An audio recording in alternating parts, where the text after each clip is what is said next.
Hey the rulers, DMO73 here, bringing you the feature match between myself on Reiya Station versus Azure and an Apple Roulette build with Snow White and Lumia. Let's go ahead and jump right in. Ruler School is brought to you by Odyssey Games, where you can go to pre-order upcoming Force of Will sets, ccgprime.com for singles and supplies, cardodoko.com for those rulers in the international market looking for product, the Ruler School Circuit Series now offering our 2024 Quarter 1 circuit kits, and our guest lecturer members, Fight Ramen.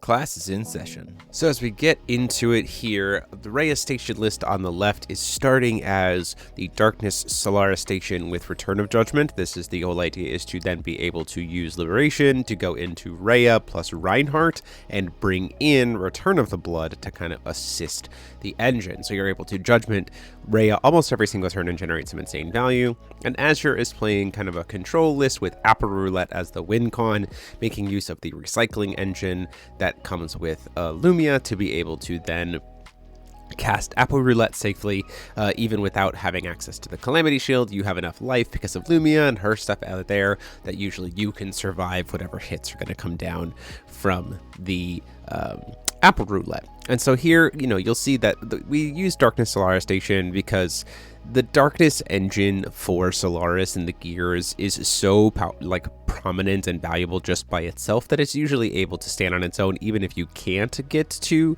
Reiya, but it is pretty easy to get there, especially using Solaris sites to be able to RFG stuff. We have a lot of ways to be able to make J-Rulers, and this format has just a lot of J-Rulers in general. So Liberation is pretty easy to kind of come by here. So turn 1, we see a Darkness Solaris site, which gets us Chrono Gear RFG. We pass the turn there. Down comes the Almerius, which is nice for Azure if they want to flip early, but not having access to green in the early game could be potentially a little bit of a detriment here. Lucifer's going to come down at end of turn, which is going to help do a drain and gain. Then we get to go into our turn. Hitting another Darkness Solaris site. Going to go ahead and take in the swing, go down to 31, which is going to get mitigated a little bit from Azure using Lumia to gain some life back up to 34. Move to Recovery Calling Stone with Snow White here, hitting our Pure Heart Stone, which is nice. If we didn't already hit Lumia, it would be great to be able to hit, get Pure Heart Stone first and then go get Almerius, but this kind of works in the reverse. You see, we do have some ways to be able to make J-Rulers there with the solarized statue. Down comes a bad apple, paying 100 life for that to be able to try to cycle into some cards. Seeing if we have any kind of response here as the Reiya Station, kind of thinking about it. If we want to respond, ultimately going to say no, discarding 3, getting to draw 3 cards and getting some good counters onto Snow White, which then sets up again for those recyclings off of Apple Roulette. That's the whole idea. A lot of the deck is going to be able to hurt us. Using Solarized Statue with Solarization here, we're going to go ahead and put out a couple of tokens, just saying, look, if you're going to take your time, we are also going to be rushing you down. We know that you can gain life here with Lumia, but ultimately the hope is that we can pressure you down so that anything happening off an Apple Roulette is going to be enough pressure to also potentially hit you as well. Down comes a Mikage Reiya that we drew off of the Solaris Station, which is nice, which is going to send a Liberation of Darkness to the graveyard. This is particularly so that we have access to an easy Judgment will off of it. The Liberations being able to produce extra will from the graveyard to go to RFG is really, really nice to be able to flip very quickly. Choosing to leave our blockers up here, we're just going to go ahead and swing in with the tokens, take Azure down to 25. Seeing a draw for turn. Lumia gaining some life back, going back up to 28. And then burning coin to set up a turn of Girl Staring At before recovery. This is pretty good, considering, if we had any kind of, we were going to get rushed down or not being able to fly block. We do feel pretty comfortable here because I do believe we have a Liberation of Darkness in hand, which would be really, really nice to be able to make unchaseable with the 2 Darkness cards and set us up for a Reiya reincarnation next turn, especially if this Snow White gets flipped. Do see Lumia calling our stone here, which makes me think we are definitely setting up for a Snow White flip.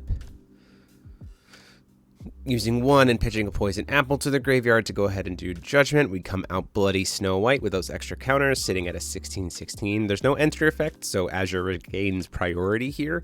But we are at a point where you see we do have Liberation of Darkness in hand. The second priority passes to us. It's very unlikely that we are going to see that get destroyed. We see the bloody Snow White effect come down here to try to pop the Lucifer before he can kill anything. We're going to respond by killing the Lucifer ourselves with Liberation of Darkness, which gets us into Reiya plus Reinhardt plus Liberation of the Blood off of Return of Judgment, or Return of the Blood off of Return of Judgment. So just a big value tempo swing here. We're already still representing 1200 damage just on board, technically 1600 if I want to banish the tokens. Azure's down to just 1 stone, and we are in a position of still having all 3 of our Solaris sites open, which is going to generate some extra value, and most likely we're going to see a judgment from Reiya this turn, next turn, especially considering we have 2 liberations in the graveyard to be able to make use of. Going to generate a couple more tokens, go to 4 tokens total, using Life Zapper Chrono Gear. Beginning in the turn, Return of the Blood's going to generate us 3 counters. We can use Reiya's ability to go up to 4 counters, and we're going to RFG 2 cards off the top of our deck to keep the engine alive here off of the Darkness Solaris sites. Reinhardt's going to call us a stone, hit us a 3rd card, and at that point in time we can use 2 liberations to produce double black, and then go into a judgment off of Reiya for just 1.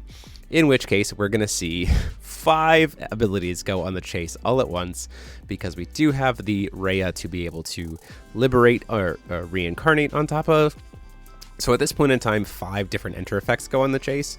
Return of the Judgment gets to try to destroy up to 1 card and draw us a card. The underside of Mikage Reiya is going to generate 3 mystery counters. The underside of Reiya is also going to get to look at Azure's hand and make it so that Azure can't cast a spell until the end of their next turn.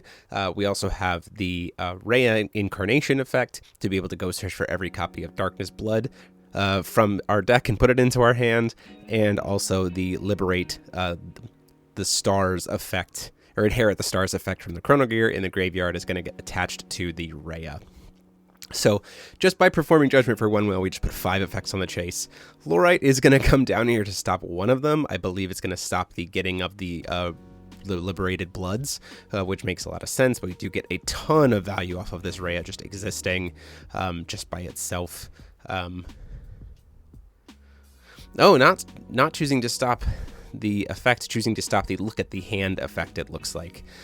We are going to get to successfully resolve getting the copies of Darkness Blood, which makes sense, I think, to stop that effect. We are going to get to still generate those 3 mystery counters, go up to 7 total mystery counters, which is huge. We have all these Darkness Bloods here. We get to draw a card off of the Return of Judgment, paying 1 for a Glint of Insight. We don't know what the hand is, but we have a good idea of what the hand probably is. So we're going to see what we're going to try to call off of here. And then once we have hand knowledge, we can actually use the God Art of Reiya Liberated Blood to just then go get another Glint of Insight out of the deck, which we put back because of reincarnation, put back because of liberation. So we're going to call Poison Apple here, mainly because it also counts like bad apples in hand as well. And so now we have the full hand. We'll get the other Glint of Insight, cast that for free. We're going to cost Apple Roulette and get that out of the way, so we just don't have to worry about that either. At this point in time, I don't think it really matters. The aggression here is going to be so much that it's pretty much lethal regardless. But this does set us up. I do have the way to be able to do Liberated Blood as well here to just clear out. Gonna swing in with the tokens. That's 1600. Reiya gets to swing in for another 4, take down to 7, and then at that point in time I can banish the 4 tokens and just drain the remaining 800. So we were pretty safe to just kind of push in there, but it was kind of, that's what the line is for liberation. And so now we'll move into game 2.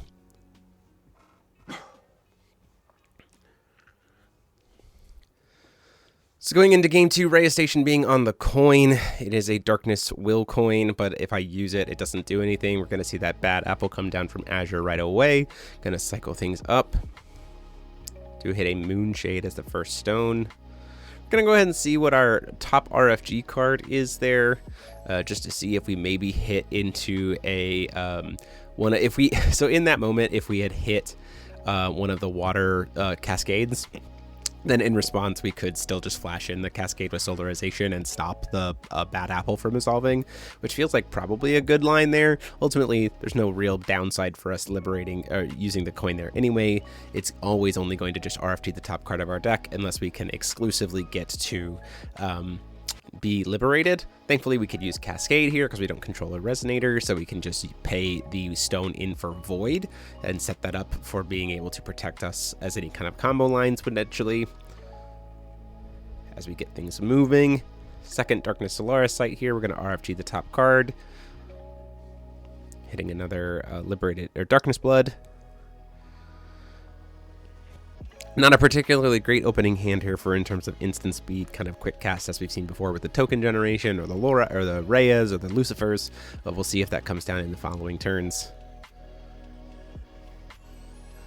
We're going to try to go for a Roar of Dark Blessing. That's going to hit us into, because of knowledge, the double Sword of progression.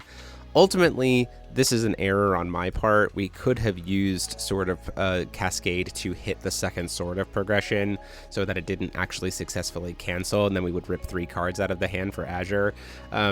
Ultimately, though, I think there's a thought of just leave the Cascades for Apple, something like Apple Roulette or another bad apple to stop that draw power. And, you know, try not to fight over it right now, which maybe is incorrect, especially since I burned cards to be able to try to get that value, and the swords, kind of replace themselves. We're going to try to go for an end of turn, checking back the liberation so we can find it later into that Life Zapper, Solarized Statue to try to get 2 tokens and draw a card.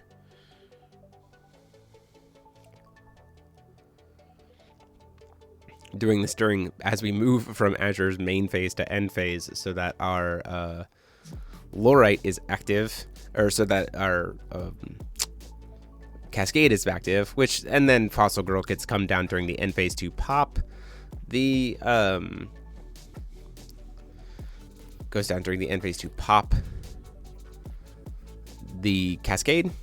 Knowing that, we're going to go ahead and banish the 2 cards there in before recovery to try to use Life Zapper's tap effect to tap and sack, reveal Life Zapper until the end of the game, or until the end of the turn, from the sideboard to then be able to put the token into play, and that is because we have Life Zapper Chrono Gear in hand to try to reincarnate, and this is because, again, we want the J Ruler body on field. It is a J Ruler that's also very high costed, so things like Attack Order, which are seeing a lot of prevalence right now, are not going to be able to hit this card because it is a 7 cost J Ruler, so it's going to be safe from something like Attack Order. And because we're doing this tap ability during the recovery phase, it'll then get to recover. Won't be able to use its tap ability right away, but it will be present to be able to then start tapping to remove resonators, which then lets us buy back things like the Reya, the reincarnated Reya, and stuff like that to kind of refill our hand that we use to RFG for that Roar of Dark Blessing earlier in the game.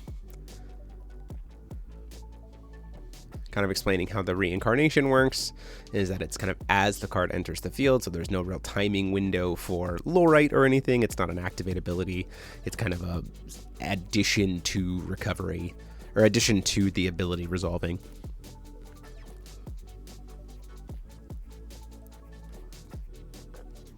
Trying to see if there's anything before recovery. I'll be choosing to say no. This is also nice because if we find a liberation, we now have a J Ruler to kill, right? So we can easily then go into what we did before with the Reya package. We just got to find one. You see, we have the reincarnated Reya. That doesn't super help us right now. We have another Roar of Dark Blessing, but we're not really protected from that. We could set up ourselves to be protected from that using the Cascade because again, we don't have a resonator right now. We just have a J Ruler. We're going to see Lumia get cast in here, try to pay some life to draw a card, and then before that resolves, just pay in another 200 life to try to then just, oh, we're trying to destroy it with Poison Apple. This is during my main phase though, so we're going to go ahead and flash in the Cascade and stop the Poison Apple from resolving. Azure will get to recover the life, but won't get to successfully destroy their own card and then have Basket of Apples recover and draw a bunch more cards because of the Poison Apples that are in graveyard. So we're sitting pretty here. We're at a spot where if more Resonators are cast, Life Zapper is going to be able to tap and sack them, and then we're going to get to be able to buy Reiya, which sets us up to be able to do more deck thinning with things like Glint of Insight to get that out of the deck. As well as just be able to provide that overall pressure. Another Almerius comes down here. There's a world where we might see Lumia get flipped. But no, we're going to see pay 100 white to go ahead and just cast an Aslan. We're keeping those sort of progressions in the RFG for now because we want to be able to potentially cast them off the Lumia if we flip into it. Aslan's going to take those 2 cards that it RFG'd to then put them right back on the bottom of the deck, cast another Aslan. We're cycling here, hit another 2 cards RFG'd, looking for probably to try to just in general put a body out, choosing to tuck 1 sort of progress back, keeping the Lumia there for later to hit another Aslan. This is again setting up for Lumia to be putting in a position where it's going to be able to kind of set up the RFG for when it flips to be able to cast what it needs. We're going to force the banish of 2 Resonators. This is in response to the most recent Aslan to then get the Reiya back, because when it gets tapped, I get to... when it gets tapped, it can buy back a darkness card, which then we can cast the Reiya. As you saw, we pitched the Glint of Insight. We only need 1 Glint of Insight to be in the deck. It's better for us to have the other one in the graveyard, especially because there is a world where once you hit Liberated Blood, or like Return of the Blood, you actually can just use a single Glint of Insight in the graveyard for infinite draw. It's going to give you 2 counters at the beginning of your turn, or 3 counters at the beginning of your turn, so you can just generate 1 or burn 2 counters, give it in Remnant, but not quick use it, and then you burned a mystery counter, so at the end of the turn you flip. We're gonna go ahead and try to do Judgment here just to clear more space off the board and try to put a body out. This is going to see a tap out for a Girl Staring At. This is going to prevent us from being able to clear the board, but that's okay. We have the body pressure here, and at that point in time we're going to try to hit more cards out of the RFG most likely. Going to try to do 2 to just do another Roar of Dark Blessing to rip those last 2 cards out of the hand. It's a couple more Poison Apples, which feels nice to us. That being said, it's not really getting rid of anything for Lumia because it's just doing like its own thing. They'll be able to cast the Poison Apples again anyway, realizing that I can't swing in with Reiya because it doesn't have flying because of the Girl Staring At, so we're just going to leave up the blocker wall and then passing the turn there. Azure gaining some life back, going back up to 39. Moving to recovery. And then before recovery, we're actually going to go ahead and force the tap outs there to go ahead and buy back another Reiya. We're gonna get rid of those 2 Lumia's Aslans. Ultimately, like, those Aslans are gonna come back into play immediately because we're just gonna Judgment Lumia and they all get reanimated, which then fuels the Lumia even more. Not seeing a liberation this game has hurt. The value generated from, in order to keep up with Lumia's kind of infinite card draw, or infinite stuff in the RFG,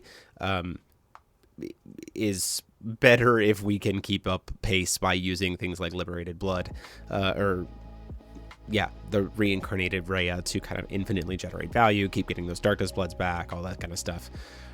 We're going to see a Judgment of Lumia come in here. All the Aslans, the 3 of them that are in the graveyard, get reanimated. RFG's the top 3.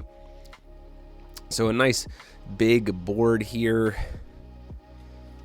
We're going to go ahead and use Lumia's 1 free cast of a card from RFG for the turn to hit another Aslan. And while these Aslans may be tiny, I have a very large board.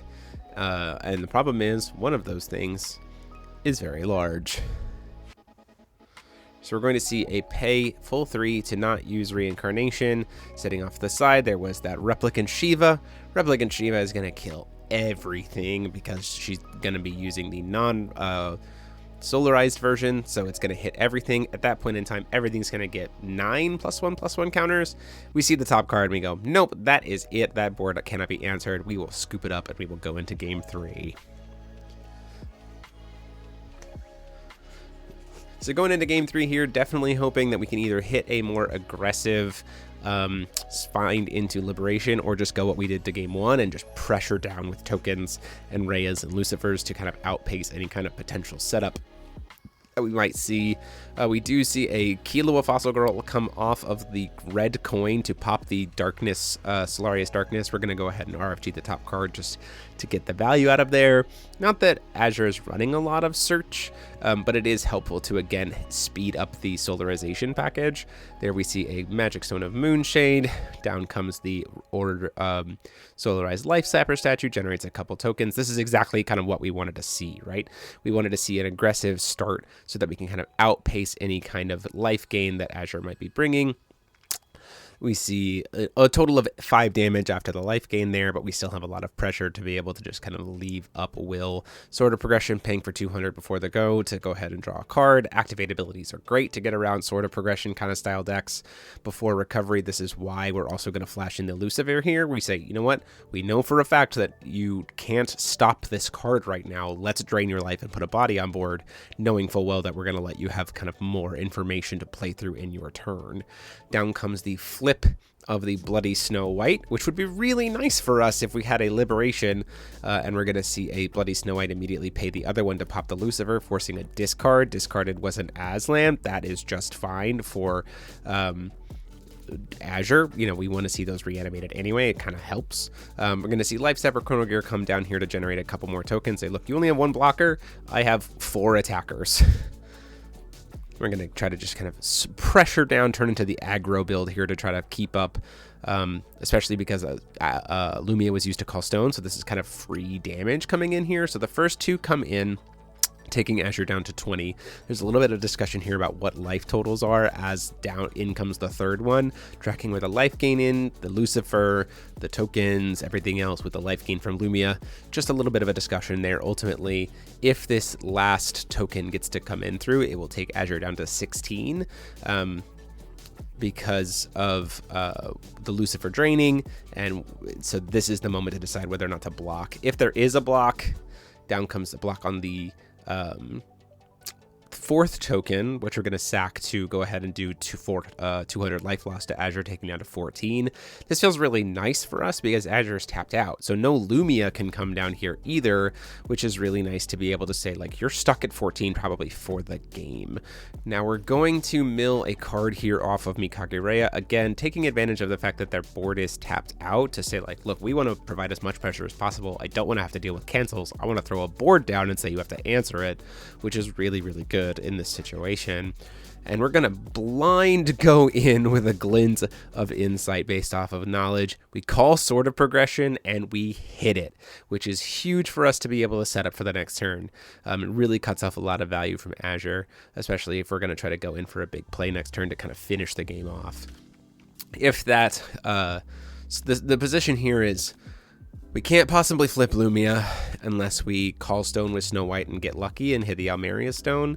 Otherwise, it fully taps us out, but it also leaves us defensiveless, like we don't get a blocker. We can call stone with Lumia, but we're out of life totals here and we're down to 14. The hand at this point in time is an Apple Roulette, which is certainly never going to get cast, and then a Persephone and 1 unknown. Now we do see Pure Heartstone here to get the Almerius, which is nice. The problem is we are representing lethal on board, and Azure does not have a way to answer it. Ultimately, the best thing here would be like flash in Lumia, flash Tinkerbell, but we know that we don't have half of that. We might have Tinkerbell, we might have Lumia, because the Lumia would be able to flash in the Aslan, which then gets us Tinkerbell to draw 2 cards and wipe the board. But ultimately it does just have to be a pass, which puts us in a really good position because we can just call stone and say, I'm not going to take any like game state actions. I'm just going to try to pressure in. Azure takes the first 10, takes the next 4, goes down to 6. Now we're We could just choose to banish the tokens here. Ultimately, we're trying to take Azure down to where a single token banished is lethal. And the reason why is because we want the most playthrough of what Azure might be representing. So we take down to 6. We say we're going to try to go into combat. Azure's thinking about whether we want to respond to that, to try to answer the Reiya. We could tap down the Reiya, but then we're going to take the 200, and then we have to hope what we have in hand is good.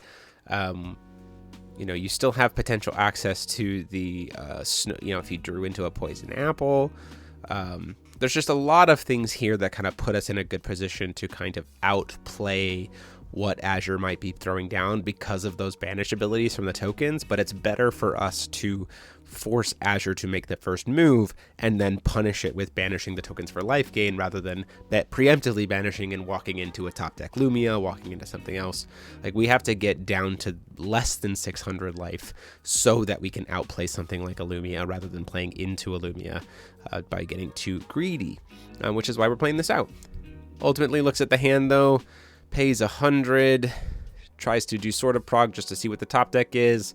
It's nothing that can be worked through, unfortunately, and so we are going to see the extension of the game. There you have it. That is the match. Let us know what you think about it in comment sections down below. Deck profiles will be up later this week, and until next time, this is DMO73 saying class dismissed.